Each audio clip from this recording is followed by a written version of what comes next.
Hello everyone and welcome back to the YellowDog 3D Tips blog. Today we're going to be having a look at how we can make some wind-blown feathers inside of Maya using XGen. So just jumping straight into Maya, all I've done is gone to the side view and I'm just drawing a spline, and this is going to be the middle part of our feather.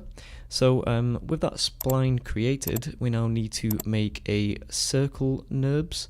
So just create a circle primitive nurbs and stick it at the base of the spline. And we're just going to shrink it down a little bit to match the width of the sort of stalk of this feather. Then we just need to shift select the spline, go to surfaces and extrude and take the little box. And I'm just going to reset the settings, and we want to create some polygons and the type set to quads. And that looks good, so I'm just going to click extrude, and as you can see it's not really followed the spline, so you need to click fixed path, and I'm just going to change the scale value to taper it at the very tip of the stalk. And we just need to tessellate this a little bit better. So if we can find the options, so yeah, in format we need to go to general, and we just need to up this U number, which is going to create more radial segments, and the V number is going to create more vertical segments. So yeah, just subdivide it until it looks appropriately subdivided, and then I'm just going to go into the outliner, select the extruded surface and delete the history on it. So now I can delete the curves and we've just left with this piece of geometry. So I'm going to go to faces and I'm going to select the faces which I want the feathers to grow out of. So I'm just going to select these faces on the left hand side. So just try and select the loop by clicking 2 consecutive faces. So there we go, and I'm just going to deselect these bottom 2 because there won't be any feathers growing out the very bottom of the stalk. So just selecting the ones on the opposite side, and again deselect the bottom ones. So there we go, and now we can go up to the XGen shelf in our Maya view pane and select the button on the far left and click create new description. And we're just going to change the description name to feathers, and that can be in the collection called feathers as well. Why not? And then we can change the kind of primitives to groomable, and I'm just going to click overwrite feathers. I did this earlier, so that's why it's saying that. Now that we're inside of our XGen window, we can go over to the grooming tab, and I'm going to change the length of these to an appropriate feather length. So I'm going to up the density to around 230, something like that. I'm going to change the length to around 4. You might need to use different numbers depending on the scale of your scene. So once we're happy with the length of these fibres, I'm just going to click the little arrow next to the eye icon and click update preview automatically. And this basically just shows you what XGen is doing in real time. The yellow things are just guides, and they just basically guide the XGen follicles. So I've just selected the pose brush, and I'm just going to change the sampling to nearest in the settings, and that makes the sort of XGen geometry follow the guides a little bit closer. So I'm just going to up the sort of strength of this pose brush so we can shape it into like what a feather looks like. It's a good idea to look at some reference images of a feather so you can understand how the sort of fibres of a feather are placed. So they basically just are brushed sort of upwards, and then the top ones sort of meet in the middle. So whatever I do on this left hand side, I'm going to mirror on the right hand side. So I'm just going to speed this part of the tutorial up a little bit because it's quite obvious what's happening with this pose brush. You're basically just combing the fibres into shape just like you would comb your hair. So once we've sort of got it into the rough shape that we were looking for, we can go ahead and switch to this smoothing brush and just smooth this out all over. And this is just going to evenly space all of the follicles out in relation to each other. And the great thing about this is if we sort of smooth it from sort of a side angle, it will sort of bring in those edges to each other. Because if you look at a reference image of a feather, the edges are quite sharp, they're not frayed like this one is. So just smoothing from a side angle will sort of bring them together and create that effect.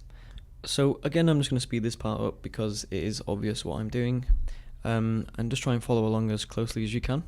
Okay, so here we've got our smooth out feather, but I just want to close these sort of top feathers. So I've just selected the attract brush and I've just painted those so they go together. And obviously the shape of it doesn't look quite right at the moment. So if you look at a normal feather, the bottom of it sort of is frayed, it's not very smooth. So I've just used the pose brush, and what I'm doing is just sculpting that sort of downwards. I'm going to decrease the length of it by selecting the length brush. And I've obviously got the wrong settings on that, so I just need to change the goal length to 0. Maybe undo that. I'll put that to sort of 1, and I'll just bring those bottom feathers in a little bit. And then I'm just going to And I'm just looking at a reference image and trying to just sort of match the shape as closely as possible. So yeah, you don't need to bring it too far in. And once you've got it looking kind of alright, you can use a noise brush to sort of roughen the bottom feathers up a bit.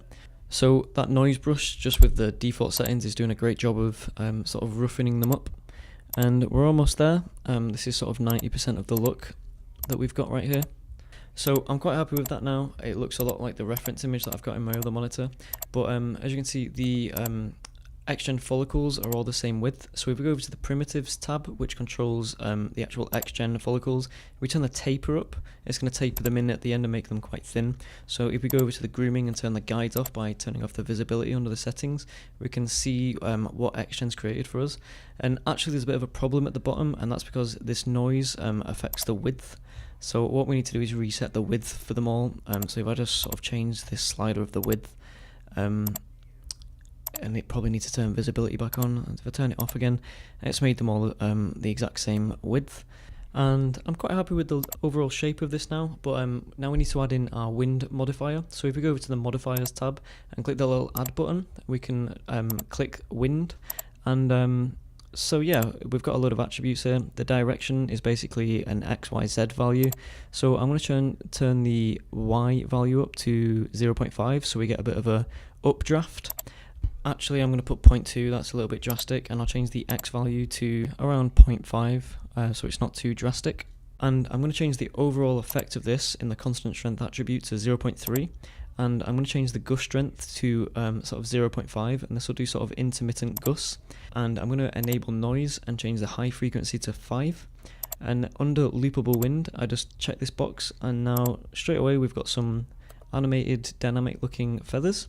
And that's pretty much all there is. It was really quick and easy, and I think the end result is sort of really good for how little work we put in.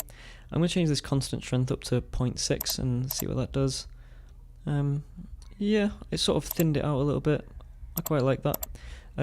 So I'm just going to add in an Arnold skydome light just so we can sort of get a cheeky render out of it.